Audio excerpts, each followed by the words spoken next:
feel since you guys have been off, and now you got, it's like just a few weeks to get to that next game?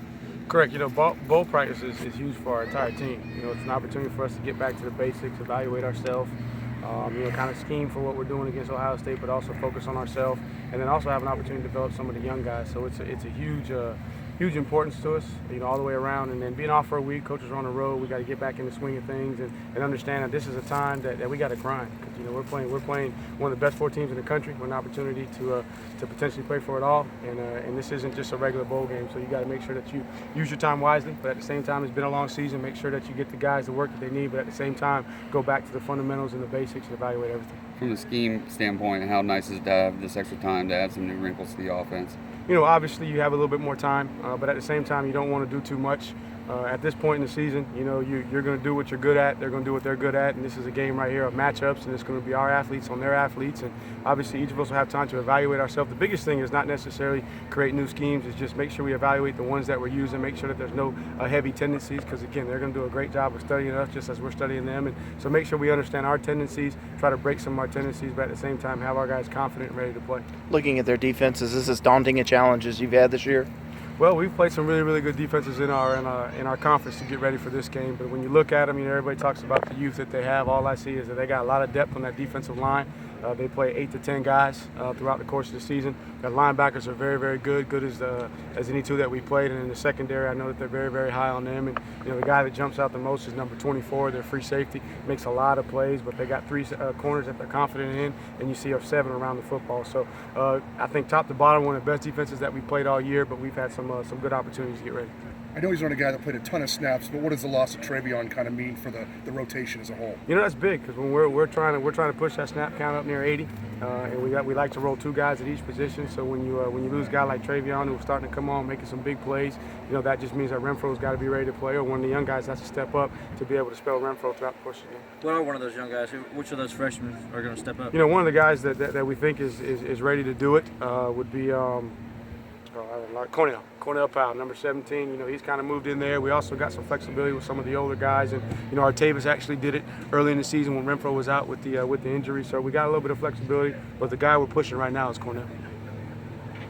What has kind of stood out about him? What has he done well, and what has he improved on to really kind of catch your eye? The biggest thing is when you look at that position, just the things that we asked him to do, the body type that fits there. He's a big, strong guy that can go block on the perimeter, but also he's got enough quickness to him as well to be able to transition in and out of some of the quick game routes, and then also stretch the field. So just looking at it, he's got the body type and the quickness, and he's a guy that we felt like was going to play for us, and he made some plays throughout the course of the season. It's just the most logical and natural transition of the 2 freshmen. This offense really hit its stride last 4 or 5 games of the season.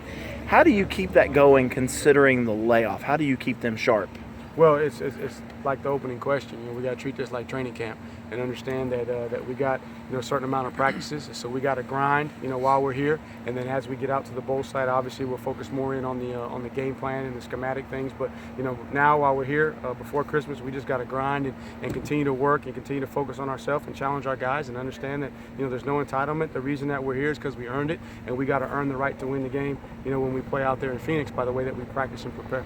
Ball security really changed the last couple of weeks of the season. Is that just a focus thing or a sense of urgency? You think that they'll have that going into the playoff with obviously the urgency? We stress it the same way, when we were turning it over as we are when we're not turning it over. I think it's just sometimes that's the way the ball bounces, but I think everybody understands that we had to play our best in the month of November to have an opportunity to play in December and January, and I think that everybody understands that when we don't turn the ball over, we have an opportunity to beat anybody in the country. So from a coaching standpoint, we're always harping on it. I think the guys never intended to just turn the ball over. Sometimes that's the way it bounces, but now is an opportunity for us to go back and evaluate all of those turnovers to see, was it a schematical issue, was it a mental error, or just was it their guy making a competitive play against ours. So going into it, we understand that they're one of the better teams in the country in terms of turnover margin. They don't turn it over, and they create turnovers. And so for us to have an opportunity offensively, we can't turn the ball over.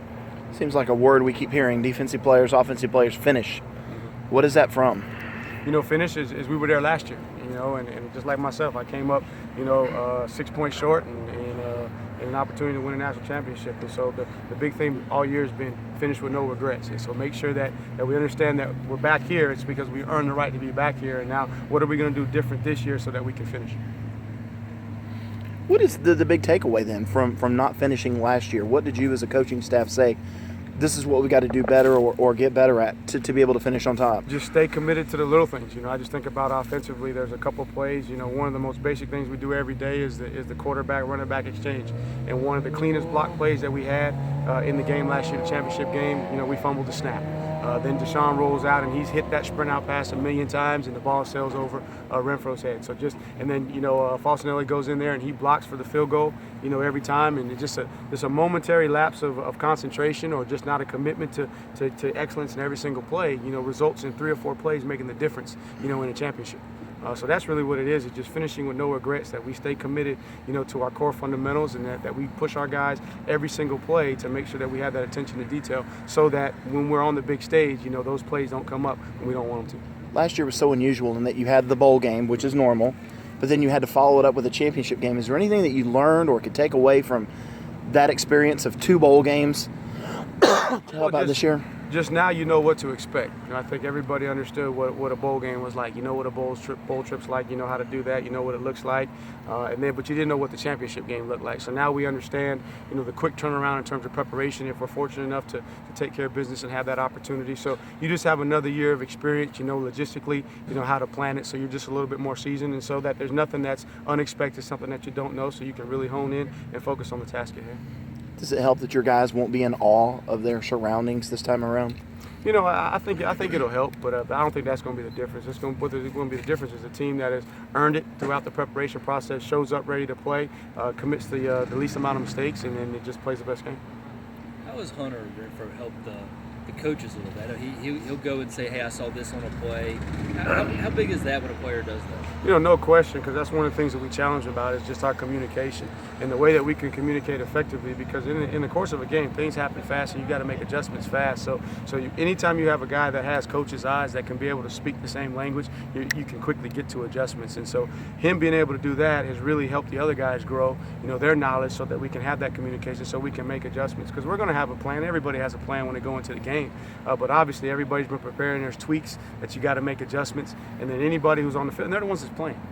So obviously we sit up in the press box or on the sideline, we see it from one point of view, but they're the ones out there that are living it, breathing it, and when they can come back and tell you, they validate either what we saw, or they can tell us, no, that's not exactly what you saw from the sideline. Here's what I saw, and we can quickly get to an adjustment. You alluded to how beneficial this extra time is to the development of the younger players. Who are some of those guys that you think on your side of the ball could really benefit from that time?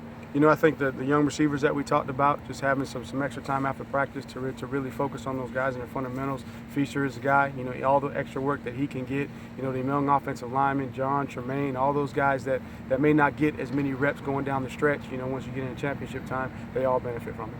Has it been kind of business as normal for Deon Cain, or do you get any sense that because of how he let the team down for the postseason last year, that maybe he's got a little extra chip that he really wants to kind of make up for that at all? No sense. He came back with the right mindset, and we don't anticipate that he's going to change. He's been solid all year, and the result is just seeing the production that he's having on the field. So obviously, I think in his mind, we're not revisiting the past. Obviously he dealt with that, he made it right, and now we're moving forward, and we expect that he's going to take care of his business the way he's supposed to. Wayne said that they remind him a lot of what Pittsburgh did to y'all.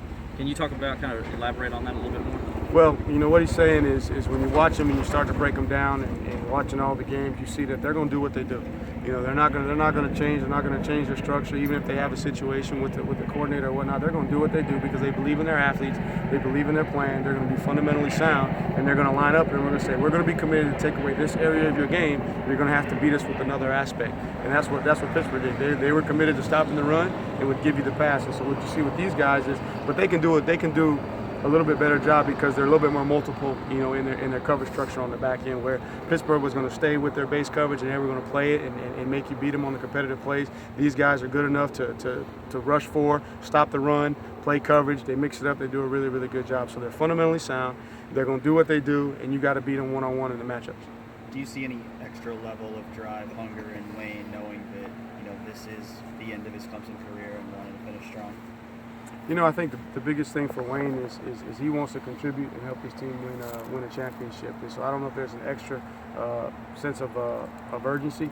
But he knows that if he wants to have his name in the conversation with some of the best in the country, that on this stage, this is when people are going to take notice. And I think he jumped on the scene by the way that he played, at the end of the season last year. And I think he knows that for him going forward and for this team to have an opportunity to win, we got to stay balanced. We got to be able to run the football with him. And so I don't know if it's a sense of urgency to do anything other than help this football team win. Is C.J. Fuller kind of elevated to the point where you're going to use him in a tight game, in critical situations as opposed to just a backup to Wayne? He's really taken his opportunity and started to run with it. You're seeing that he's got a very high level of confidence right now. You saw big plays down the stretch, and so I think he's a guy that's really taking advantage of his opportunity, and I feel confident putting him in those situations whenever Wayne needs a break. All set. Thank you, Coach. Appreciate it. Coach.